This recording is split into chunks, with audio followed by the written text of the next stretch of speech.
बोलो जय सिया राम। तो परमात्मा वाली चर्चा बता रहे थे। एक प्रसंग एक संत ने हमें सुनाया था, गोलोकवासी पूज्यपाद श्री राजेश्वरानंद जी महाराज, अद्भुत महापुरुष। उनका प्रसंग हमको बार बार याद आता।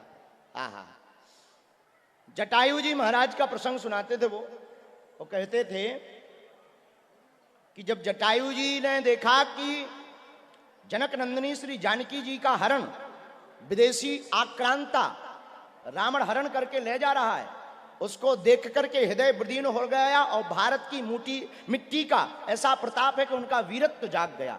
और वीरता का परिचय देते हुए जटायु जी ने लंकेश के साथ द्वंद्व युद्ध छेड़ दिया। और जब द्वंद्व युद्ध छेड़ा, ललकार दिया विदेशी आक्रांता महाबलशाली अति बलशाली रावण को, खबरदार, ये भारत वीरों से खाली नहीं है। भारत में केवल पुरुष ही वीर नहीं होते, यहां के तो पक्षी भी वीर होते हैं।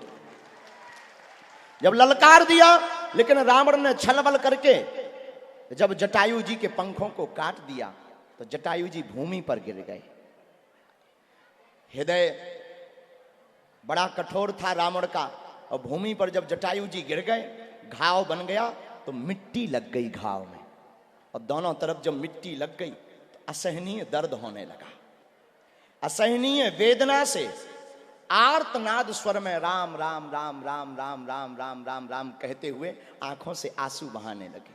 जब आंसू बहाने लगे, उसी वक्त कान भरने वाला एक आदमी गया तो बोला, तुमने बड़ा राम राम राम राम किया, परिणाम देखा, पंख कट गए। काश तुम्हारे पास आज पंख होते तो तुम उड़ करके अयोध्या चले जाते, राम के दर्शन कर पाते। अब तुम्हारे पास पंख नहीं बचे, तुम्हारा कल्याण नहीं होना है। राम राम कहने से कल्याण नहीं होना। पर धन्य है जटायु जी, क्या गजब का जवाब दिया हमारे तुम्हारे लिए। जटायु जी ने अपने आंसुओं को दोनों हाथों से फड़फड़ाते उल्टे लेटे हुए पहुंचते हुए कहा, भैया ठीक हुआ जो हमारे पंख कट गए। तो किसी ने कहा, क्या पागल हो तुम, बाबरे हो, पंख कट गए और तुम कहते ठीक हुआ। जटायु कहता, ठीक हुआ जो हमारे पंखे कट गए। अगर पंख होते तो हमें अयोध्या जाना पड़ता, अब पंख नहीं है तो राम को हमारे पास आना पड़ेगा। मेरे प्रियजनों, साधन से संपन्न होंगे तो तुम्हें परमात्मा के पास जाना पड़ेगा, लेकिन साधना से संपन्न रहोगे तो परमात्मा तुम्हारे घर पर आएगा। यही हम तुमको कहना चाहते। तुम साधना से संपन्न बनो।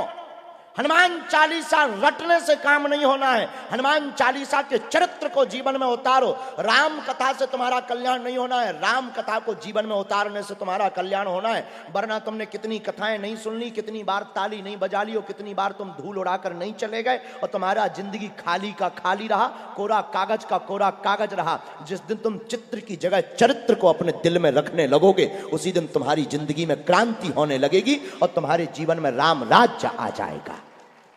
बोलो जय सिया राम।